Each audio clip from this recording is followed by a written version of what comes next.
slept at the NOC last night, and Adam slept very well, but unfortunately I didn't. My feet are in so much pain I couldn't sleep, so we are having a zero today, and I found some ice in the refrigerator and I had a plastic bag, so I will be icing my feet today, resting, stretching, massaging my calves and feet, and hopefully tomorrow we will be back on the trail. It is supposed to rain tomorrow, but rain is no big deal. It's just that I really need to take care of my body in order to complete this wonderful journey. It's been great so far, and we have an absolutely beautiful room.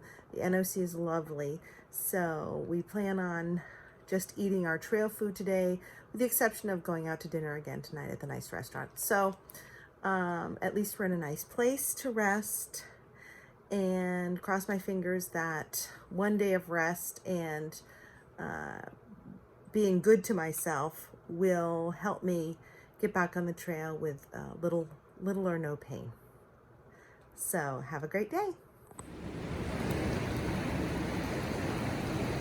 It's just water. Go ahead.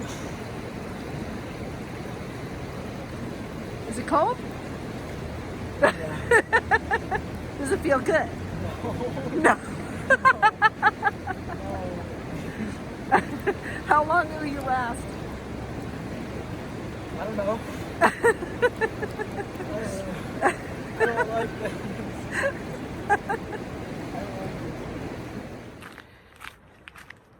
So I am walking down to dinner, and it's a walk. This place is built on a mountain and it's really pretty, but it is, I'm glad I'm used to hiking, holy moly. Anyway, we got outside and it's no longer clear, but very, very smoky. And I think they're doing a controlled burn somewhere, because every once in a while you'll see an ash come by and it smells like fire. So I'm hoping it's a controlled burn, because if not, a forest fire would be bad. But it is going to rain tomorrow, so that's good. But they do controlled burns. I've seen other places, because the underbrush is so dry and so thick that they really need to. So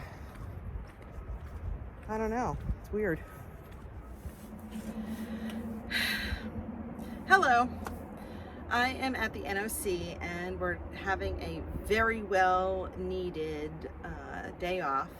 My feet are feeling good. I've iced and massaged them. My calves and ankles are still pretty tight, so I still have some work to do on that. I wanted to talk about a few things that maybe non-backpackers, non-hikers don't know, and one is slack packing.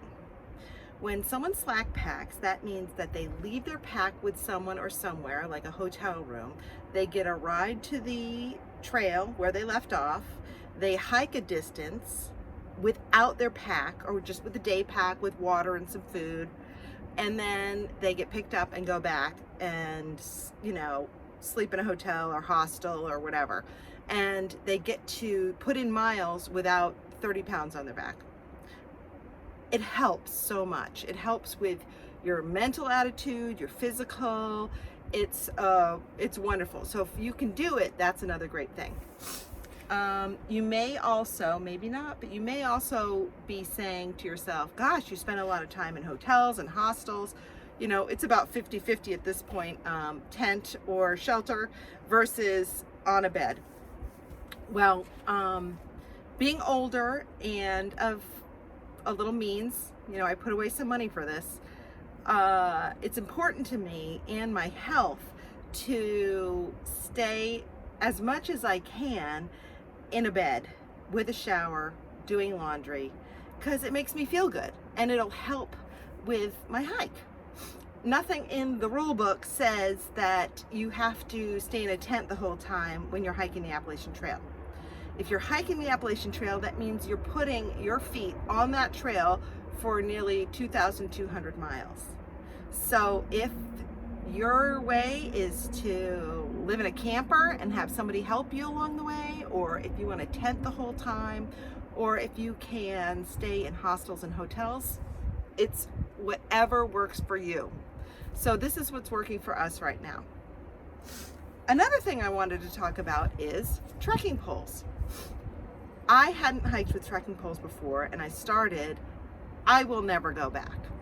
Let me give you some ideas on trekking poles. Now, these are Black Diamond women's trekking poles. This one it has an R, so it's my right hand. Now, when you use a trekking pole, these aren't just for show. These aren't just so in case you drop it or something, it's going to be on your wrist. This is to actually help you hike. When you use a trekking pole, you may already know this, maybe you don't. You put your hand up underneath like this, and then down on this strap to hold on. So therefore, when I'm pushing down to give myself either leverage going uphill, helping myself going downhill, or just pushing myself along the trail, I don't even really have to hold on. I'm not getting any hand fatigue because all I'm doing is using this strap right here to push down. And I can do it like this, and I can push down, and the trekking pole is being pushed by this. And that's why these are a nice pair of trekking poles. It's getting dirty, but they're actually cushioned here for the back of your hand so that you're not getting any kind of chafing or blistering or anything like that, because you're really using that strap when you're pushing down, and it helps immensely. So you don't always have to do this. Now, these trekking poles also have their grip go all the way down to here. You can, if you're going uphill, release from that and hold them so they're much shorter. Now you can customize how long they want them. So you can move this long, short. Adam's are much longer than mine. So if I really need to get up somewhere and it's high up, I don't have to reach way up high. I can go like this and have it be down about 6 inches and help me out. I've only done that a couple of times. But really, when you want to use your trekking pole, you go up and then down, and it helps you push with your trekking pole. So that's a tip for the day. So if you have any other questions about terminology or things like that. Oh, speaking of the hotel thing, some people call people who stay in hostels and hotels a lot platinum hikers because they can stay in hotels, and honestly, it could save me. I mean, I was able to get ice my feet and my calves. I was able to shower, and you know, that's, for me, that's a big deal.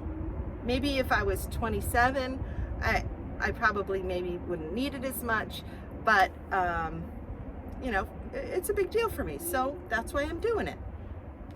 Yeah, if you have any other questions or anything that I can answer so far, I'd love to help out, and hopefully we'll be back on the trail tomorrow. We have a really long incline, I think I told you. The first shelter is about 8 miles, and Adam, of course, wants to do more, and I said, let's just listen to how my body's treating me and see what we need to do. I know we need to put in some big miles soon, but I don't think today or tomorrow is going to be the day to do it, but we'll see how we feel. Also, it's supposed to rain tomorrow, so we'll just take it as it comes.